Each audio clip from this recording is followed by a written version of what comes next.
The phone slipped from his hand and hit the kitchen floor with a hollow sound that felt louder than the ticking clock on the wall. Christmas Eve.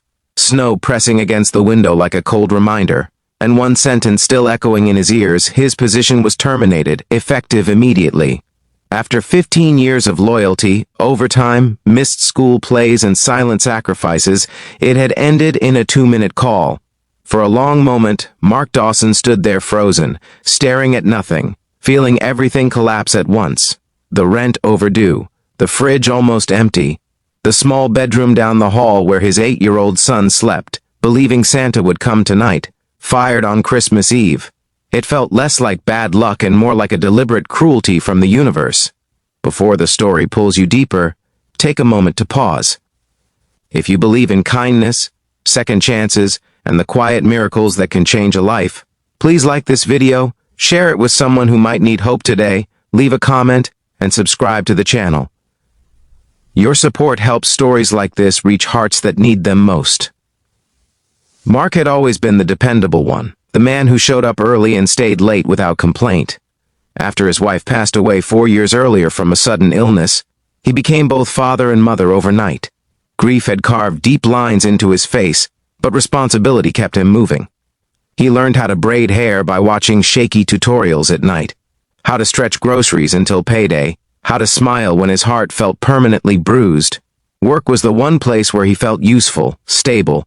Losing it felt like losing the last pillar holding his life upright. He moved through the apartment like a ghost, picking up the phone, setting it down, opening cupboards he already knew were bare. Christmas decorations were modest but meaningful. A small plastic tree with uneven lights, handmade paper snowflakes taped by his son's hands, a stocking stitched years ago by his late wife. Mark sank into a chair and pressed his palms to his eyes, ashamed of the tears burning behind them. He had promised his son that things would be okay. That promise now felt like a lie he didn't know how to fix. The memory that hurt most wasn't the call itself, but the face of the man who made it possible. Daniel Reeves, his former supervisor. The man Mark had once admired, then slowly come to despise. Daniel was sharp, ambitious, and efficient, the kind of person who believed results mattered more than people. When budget cuts came, Daniel didn't fight for Mark. He didn't ask questions. He simply signed off. Mark never confronted him, but resentment took root and grew quietly, fed by sleepless nights and the knowledge that loyalty meant nothing in the end. Outside, dusk settled early, wrapping the city in blue-gray shadows. Mark forced himself up and started preparing the simplest dinner he could manage. He needed to stay strong for his son. He needed to pretend Christmas hadn't been ruined. Just as he was setting plates on the small table, a sudden knock echoed through the apartment. Sharp, unexpected. Mark froze. No one ever visited on Christmas Eve. His first thought was the landlord. His second was dread. He opened the door slowly, bracing himself for another blow. What he saw made his stomach tighten. Daniel Reeves stood in the hallway, snow dusting his coat, his expression unreadable. For a moment, neither of them moved. The silence felt heavier than words. Mark's chest filled with anger he had nowhere to put. Of all people, of all nights, it had to be him. The man he blamed for everything now stood on his doorstep, uninvited, unwelcome. Mark didn't invite him in. He didn't slam the door either. He simply stood there, exhausted beyond anger, waiting for whatever insult or explanation might come next. Daniel's eyes drifted past him, taking in the modest apartment, the tiny Christmas tree, the worn carpet. Something in his face shifted, subtle, but real. This wasn't the image of a disposable employee. This was a life. Daniel stepped forward, brushing snow from his sleeves, and held out a folder. Mark didn't take it. The tension between them was thick, years of unspoken resentment pressed into a few inches of space. Finally, Mark stepped aside, more out of habit than hospitality. Daniel entered, his presence filling the small room with an awkward gravity. Mark crossed his arms, protecting himself, ready to hear whatever justification had brought this man here. What Daniel brought instead was something Mark hadn't expected. Not excuses, not pity, but acknowledgement. The kind that comes too late but still carries weight. Daniel explained that after the layoffs, after signing papers and closing files, He had gone home uneasy. He had seen Mark's name and realized he knew nothing about the man beyond performance metrics.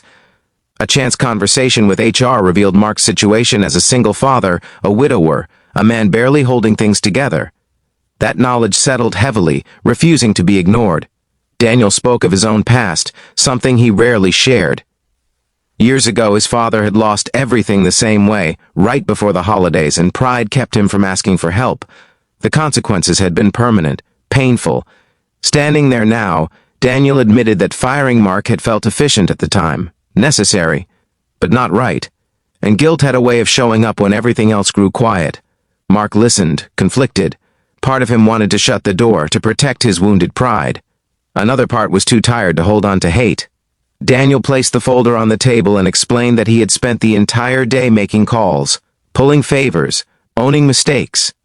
Inside the folder was a temporary contract position with a partner company, higher pay, flexible hours, and immediate start. It wasn't charity, it was a second chance. Mark stared at the folder like it might vanish if he touched it. His hands trembled. When he finally opened it, the words blurred as relief and disbelief crashed into him together. This wasn't just a job, it was oxygen. It was the difference between despair and survival. Daniel added that the first month's rent was already covered anonymously through the company's emergency fund, something Mark technically qualified for, but had never been told about. For the first time since the call earlier that day, Mark felt his chest loosen. The anger that had lived there didn't disappear instantly, but it softened, reshaped into something heavier and more complicated. Gratitude mixed with resentment, hope tangled with pain. Daniel didn't ask for forgiveness. He didn't expect gratitude. He simply said that some mistakes should be corrected the moment one realizes them. From the hallway came the soft sound of footsteps. Mark's son appeared, rubbing sleep from his eyes, curiosity replacing drowsiness. He looked at the stranger, then at his father's face. Mark knelt down and explained as gently as he could that everything was going to be okay. That Christmas wasn't broken after all. His son smiled, a simple, trusting smile that carried more power than any contract. Daniel watched quietly, something unguarded flickering across his face. He reached into his coat and placed a small wrapped box under the tree. Not expensive, just thoughtful. He said it was from Santa, and then, without lingering, turned toward the door.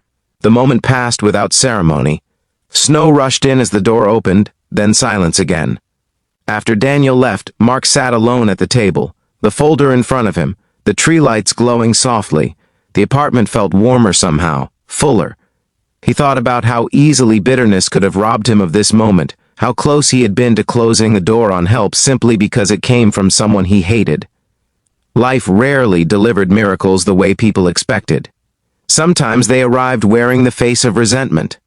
That night, Mark tucked his son into bed with a lighter heart. He listened to his breathing, steady and safe, and felt something he hadn't felt in months. Peace. Not because everything was perfect, but because hope had returned. The world hadn't ended on Christmas Eve. It had shifted. In the days that followed, Mark started the new job. It wasn't easy. Pride still stung. Trust took time to rebuild. But each paycheck, each quiet evening without panic, reminded him that survival was an act of courage. He sent Daniel a simple message weeks later. Not forgiveness, not praise, just acknowledgement. That was enough. As the season changed and life slowly found its rhythm again, Mark carried the lesson with him. That people were more than their worst decisions. That help could come from unexpected places. That hatred was heavy, and sometimes letting go was the bravest thing a person could do. If this story has touched your heart, if it reminded you of someone you have struggled to forgive, or a moment when kindness arrived unexpectedly, please take a moment now to like this video, share it with someone who needs encouragement, and subscribe to the channel. Your engagement truly helps stories like this reach those who need them most. And before the story ends, we have a special request for you. Please comment below with the word hope if you believe that second chances can change lives, even when they come from the last person you expect.